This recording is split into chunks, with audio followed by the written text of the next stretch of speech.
사람들이 돌을 들어서 그를 치려고 할 때 스데반이 예수님과 정확하게 같은 말로 아버지여 저들을 용서하여 주시옵소서 저들이 자기 하는 일을 알지 못함이니이다 라고 말했던 것을 우리는 기억합니다. 그것은 하나님이 온 세상을 진정으로 통치하신다고 하는 것을 참으로 믿기 때문에 나타난 진정한 신앙의 사람의 반응인 것입니다. 우리는 이 세 가지 반응들을 생각하면서 우리들이 이 세상에서 과연 어떻게 살아가야 하는가 하는 것을 생각하게 됩니다. 창조와 섭리를 믿는다는 것은 그저 추상적인 것이 아닙니다.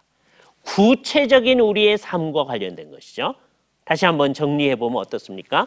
우리의 삶 가운데서는 어떤 어려움이 우리에게 있을 수가 있습니다. 그때 우리는 어려움 가운데서 실망하거나 절망하거나 아무런 도움이 없다고 생각하지 아니하고 하나님이 없다고 생각하지 아니하고 이 어려움 상황 가운데서 참으로 인내해가는 모습을 가질 수 있습니다.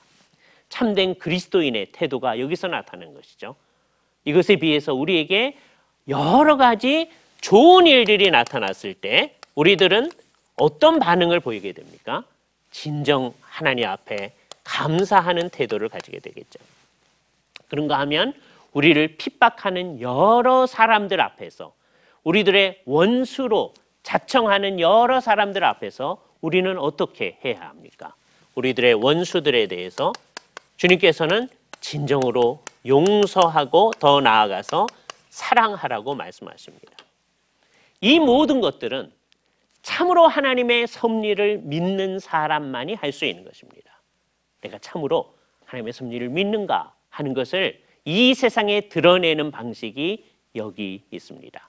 우리의 삶 가운데서는 언제든지 좋은 일과 나쁜 일들이 날줄과 씨줄처럼 우리의 삶 전체를 얽어매고 있습니다. 그래서 그게 삶의 어떤 옷감 같은 것을 형성하고 있는 것이죠. 행복한 일만 있는 사람도 없고요. 어려운 일만 있는 사람도 없습니다. 이 세상에는 좋은 일과 고난이 늘 같이 우리에게 몰려오고 있습니다. 그 가운데서 참된 하나님의 섭리를 믿는 사람들은 좋은 일이 생겼을 때 진정으로 하나님 앞에 감사하는 일들을 지속해 나갈 것입니다. 어려운 일이 생겼을 때 끝없이 인내하는 모습이 우리 속에 나타날 것입니다. 성경은 처음부터 끝까지 이 인내에 대한 강조를 우리에게 하고 있는데 그 대표적인 예가 욥의 인내가 되어지죠. 하나님께서 그것을 강조하신 이유는 이 세상에 그러한 어려운 일들이 우리 속에 있기 때문입니다. 고난의 문제는 늘 어려운 일이기 때문에 여기서 덧붙여서 말씀을 드리는 것이 좋을 줄로 압니다. 이 세상에 고난이 있게 되는 여러 이유들이 있습니다. 만일 인간들이 죄악 속에 빠진 일이 전혀 없었다 그러면 고난이라고 하는 것은 이 세상에 있지 않았을 것입니다. 그러나 인간이 타락한 상황 가운데서는 계속해서 이 세상에 고난이라고 하는 문제가 우리에게 있게 되어집니다. 이 고난이 우리에게 나타나는 여러 방식이 있는데 하나는 특별히 잘못한 사람들에게만 나타나는 고난이라고 하는 게 있습니다. 근데 그게 기계적으로 나타나지가 않습니다. 하나님께서 소돔과 고모라의 사람들을 멸망시켰던 것처럼 날마다 같은 방향에서 잘못하는 사람들을 멸망시키거나 하지 않는 경우가 많이 있습니다. 그것 때문에 많은 사람들은 하나님 앞에 질문을 제기합니다. 하나님, 나보다 악한 사람들이 잘 되는 이 세상의 이 모습, 이거 어떻게 해야 됩니까? 그렇게 얘기하시죠. 그것을 성경 자체가 우리에게 잘 얘기해 주는 것입니다. 이 세상 역사의 과정 가운데서는 모든 고난에 대해서 하나님께서 직접적으로 기계적으로 대답하시는 일이 없는 경우들이 많이 있다라고 얘기해 주시는 것이죠. 그럴 때 우리는 정말 하나님 앞에서 인내해야 합니다. 여기 우리의 인내가 진정한 기독교적 고난으로 바뀌어지는 경우들을 보게 되어집니다. 우리가 잘못했기 때문에 고난을 당할 수도 있고요. 욥의 경우처럼 전혀 잘못하지 않았는데도 우리에게 고난이 올 수도 있습니다. 그리고 우리는 예수 그리스도를 믿기 때문에 고난의 현장으로 우리 스스로 나아가는 의미에서 적극적인 기독교적인 고난이 우리에게 있을 수도 있는 것입니다.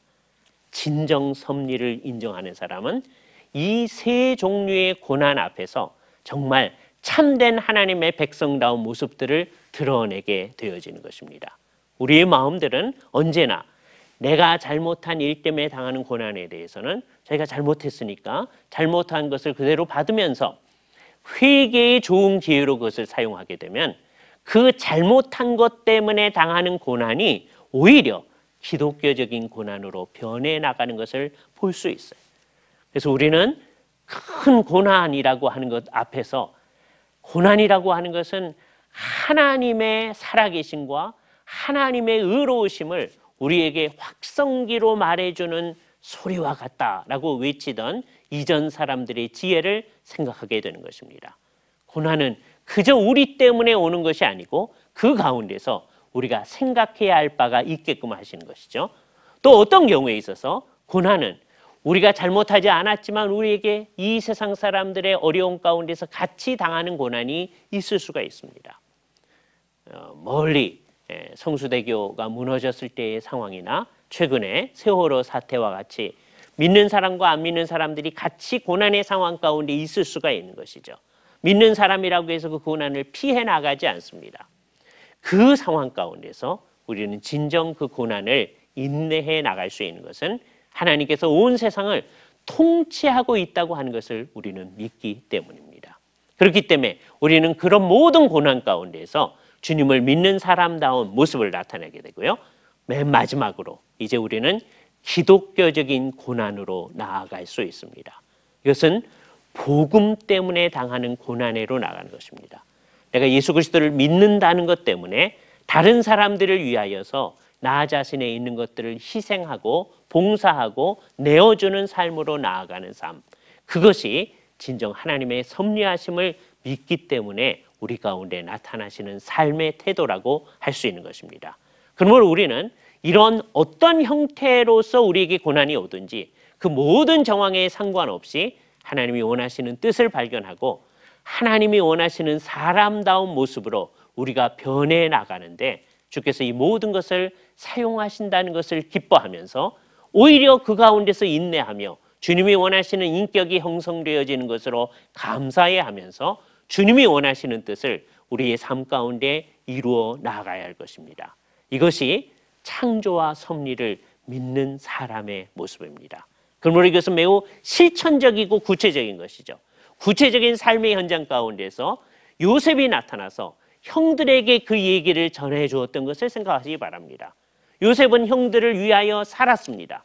그런데 형들은 요셉의 말을 믿지 않았던 것을 볼 수 있어요. 맨 마지막에 보면 아버지가 돌아가셨을 때 형들이 말을 요셉한테 얘기를 합니다. 뭐라고 얘기하느냐? 아버지께서 우리들을 좀 돌아보라고 얘기하셨다는 말을 전합니다. 그때에 요셉은 다시 울면서 형들에게 얘기하죠. 당신들은 나를 해하려 하셨으나 하나님은 그것을 선으로 바꾸사 오늘날과 같이 많은 백성의 생명을 구원하게 하시려 하시나니 그러므로 당신들은 두려워하지 마소서. 내가 당신들과 당신의 자녀들을 기르리이다. 여기 진정 하나님의 섭리를 믿는 사람의 반응이 나타나는 것입니다.